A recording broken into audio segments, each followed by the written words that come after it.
The TikTok Shop Performance Score is how TikTok decides whether your shop deserves distribution. If your score drops, your shop can be throttled, resulting in fewer impressions, slower sales, and even if everything else stays the same. My name is Fernando Campos, and I own a portfolio of supplement brands doing about $500K a month in GMV on TikTok Shop alone, and we're on the road to hitting about $1 million a month.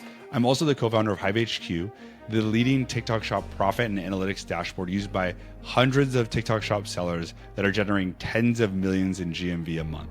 Everything here is from an operator's perspective, not theory. This module explains how the score works, how it's calculated, and how it ties directly to the shop badges and distribution. So first, let's cover what the shop performance score is. So first, you need to log into Seller Center, and then this is what it's gonna look like. And basically, you're gonna go down to the left, you're gonna go to the account health section. And there's a bunch of different tabs, and I think it's really important that you kind of familiarize yourself with each one of them. So let's first start with the shop performance score. So it's out of 5, and it's broken out into 3 different categories. So first is product satisfaction. So whether that's you're getting a lot of refunds, cancellations, customer feedbacks, or even chargebacks. Number 2 is your fulfillment and logistics. So are you shipping on time? Is it getting delivered on time? Delivery performance, operational consistency. And then the third piece is your customer service. So are you responding on time? Are you resolving your customer inquiries? Like what is that percentage of resolutions and how you're handling their conversations? And so it breaks down into those 3 major categories.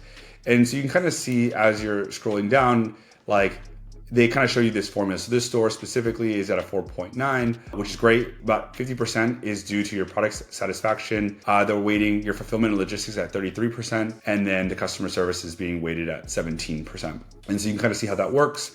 Basically, you don't want to be under a 4.5. I've seen some stores drop down to like 3.5, like when we were kind of doing an audit, and it just like killed their sales. And so something really important to maintain. And then you can kind of, as you scroll down, you can kind of see, just like the different ways that it's kind of like scoring you and what they're tracking. And so, I think FBT is a phenomenal way of kind of avoiding a lot of the fulfillment and logistics issues, because naturally, if you're using FBT, they're responsible now versus if you're doing seller fulfilled, then you're accountable to like delivering on time and all that kind of stuff. Naturally, product satisfaction is pretty clear cut. Is you just need to have a good product, right? And ideally it doesn't break or it doesn't taste bad or whatever that's going to lead to negative reviews and negative customer experience. So on the customer service side, one that's interesting, a lot of sellers miss this, is that you need to be the last person to respond in a customer conversation. So let's just say you solve the problem for your customer and then you kind of like walk away and you're like, cool. And they send a thank you. Then you need to send a follow-up message so that you're the last one. Even if it's like kind of something silly, like, oh, have a great day, no need to respond. And ultimately, TikTok is just tracking that. And so it's something important to keep in mind. So kind of walking through over here, you can do kind of understand the FAQ if you want.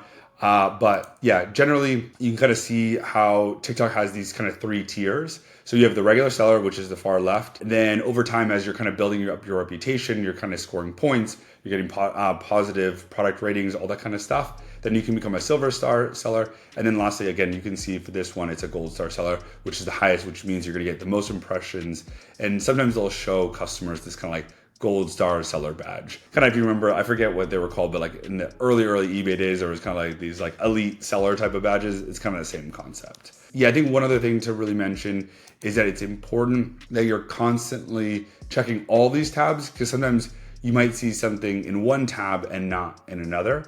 And so don't just assume that if you're checking one, that you're in the clear. And then, this one has a healthy score, which is great. And then as you can scroll down, you can kind of see the important metrics that they're tracking. So seller fault cancellation. So this means that you maybe didn't forecast properly, you accepted an order and then need to cancel it afterwards. And so you want to be less than 2.5%. So usually that's due to like being out of stock. Late dispatch rate. So this is just like the percentage of your overall orders where you're dispatching or basically shipping the product too late. It needs to be less than 4%. And so you basically dictate an SLA that you're going to ship within like 2 or let's say 3 business days.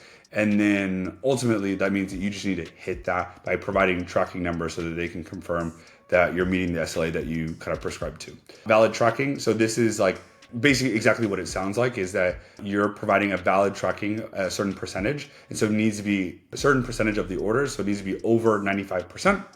And then on-time delivery rate. Yeah, basically the product arrives when you said it would arrive. And so that needs to be over 90%. And so, yeah, these are kind of the more fulfillment related ones. And then, yeah, what's cool about over here is then you can click into the violation records. And yeah, then there's nothing here to kind of resolve, thankfully. But yeah, ultimately you want to kind of look at this and making sure that you appeal everything and don't ever leave it like unresponded to, if you know what I mean.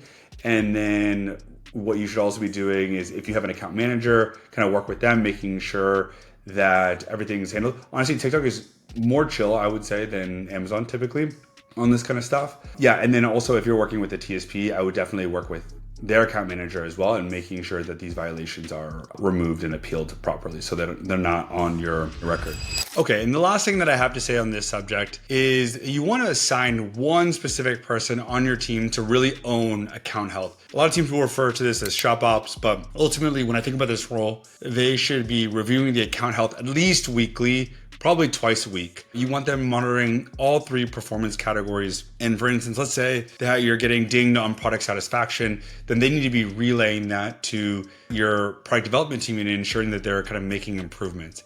If you're delayed, let's say on the fulfillment side, that they're working through kind of troubleshooting everything you can with the 3PL, or figure out what's going on so that you're not being penalized, because ultimately you can be really throttled in terms of visibility. And this is like the low hanging fruit, right? And you're getting compared against all the other sellers naturally in your category.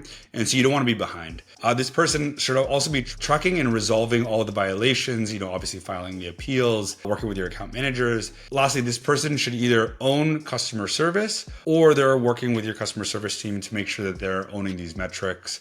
One of the big things is TikTok Shop has been hiring a ton of former Amazon employees, and ultimately they're kind of copying their playbook of customer centricity. And so I feel like what TikTok Shop has done an amazing job of giving a very clear picture of what they value in terms of delivering a great customer experience. And so for sellers, it's pretty easy for us to follow, and just ultimately it's highly recommend that you place a big emphasis on this, including into your scorecards or whatever needs to be done to ultimately manage this. That's pretty much it for Shop Performance Score. Hopefully that was helpful. If this video helped, please do me a favor and hit subscribe below. This is still a really small and new channel, and subscribing really helps us in the channel. In the next video, I'm going to show you exactly how to build an affiliate army on Shop, how brands are actually recruiting creators at scale, structuring commissions, turning creators into a real distribution channel instead of these one-off posts. And if you ever want to talk TikTok Shop strategy, there's a link in the description below. See you in the next one.